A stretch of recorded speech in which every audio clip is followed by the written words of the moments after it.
नमस्कार विद्यार्थी मित्रांनो, कसे आहात तुम्ही? मजेत ना?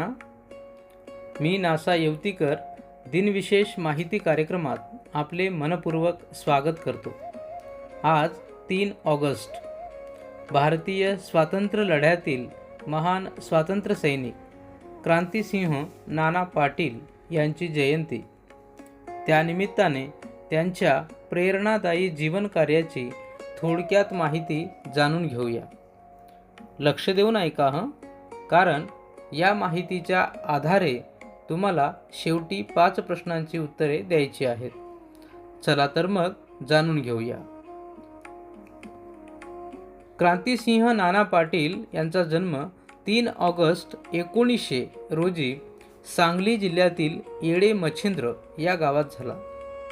त्यांचे पूर्ण नाव नाना रामचंद्र पाटील असे होते. लहानपणापासूनच त्यांना अन्यायाची चीड होती.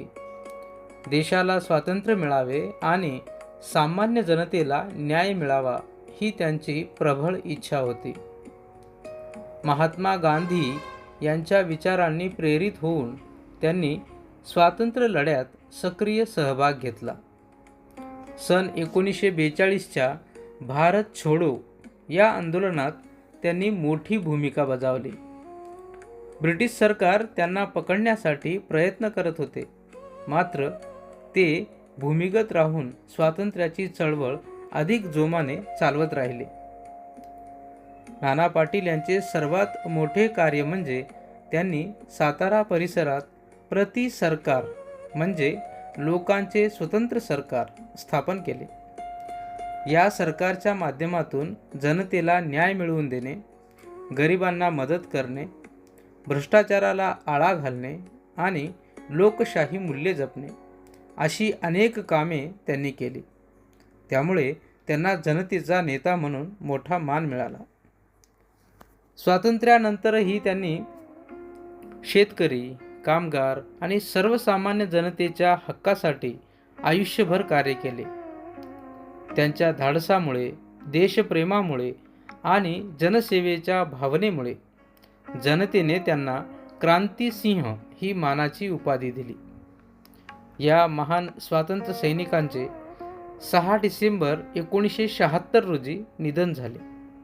त्यांचे कार्य आजही देशभक्ती, सामाजिक न्याय आणि लोकसेवेची प्रेरणा देत आहे. विद्यार्थी मित्रांनो, क्रांतिसिंह नाना पाटील यांचे जीवन आपल्याला देशप्रेम, धैर्य, प्रामाणिकपणा आणि समाजसेवेची प्रेरणा देते. आपणही आपल्या देशावर प्रेम करूया, शिस्त पाळूया, प्रामाणिकपणे शिक्षण घेऊया आणि समाजाच्या हितासाठी नेहमी कार्य करण्याचा संकल्प करूया. आजच्या दिनविशेष माहितीतून एवढेच शिकूया की देशासाठी केलेले कार्य कधीही व्यर्थ जात नाही. प्रामाणिकपणे केलेली सेवा हीच खरी देशभक्ती असते. मुलांनो, तुम्हाला ही माहिती कशी वाटली? आम्हाला नक्की कळवा. चला आता या माहितीवर आधारित काही प्रश्न आणि उत्तर पाहूया. पहिला प्रश्न, नाना पाटील यांचा जन्म केव्हा झाला?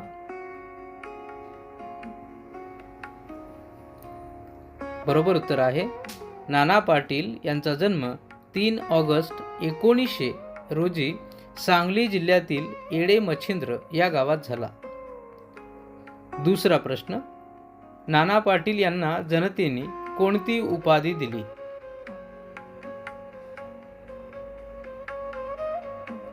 बरोबर उत्तर आहे, नाना पाटील यांना जनतेने क्रांतिसिंह ही उपाधी दिली.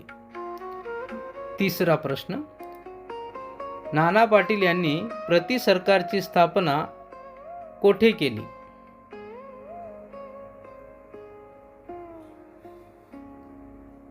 बरोबर उत्तर आहे, क्रांतिसिंह नाना पाटील यांनी साताऱ्यामध्ये प्रति सरकारची स्थापना केली. चौथा प्रश्न, नाना पाटील कोणाच्या विचाराने प्रेरित होऊन स्वातंत्र्य लढ्यात भाग घेतले होते?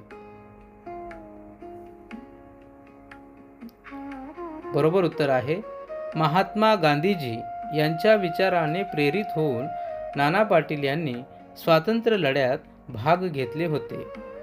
आणि आता शेवटचा 5वा प्रश्न. नाना पाटील यांचे निधन केव्हा झाले? बरोबर उत्तर आहे नाना पाटील यांचे 6 डिसेंबर 1976 रोजी निधन झाले. वरील सर्व माहिती इंटरनेटवरून संकलित करण्यात आले आहे. चला पुन्हा भेटूया उद्याच्या दिनविशेष माहिती कार्यक्रमात. तोपर्यंत नमस्कार.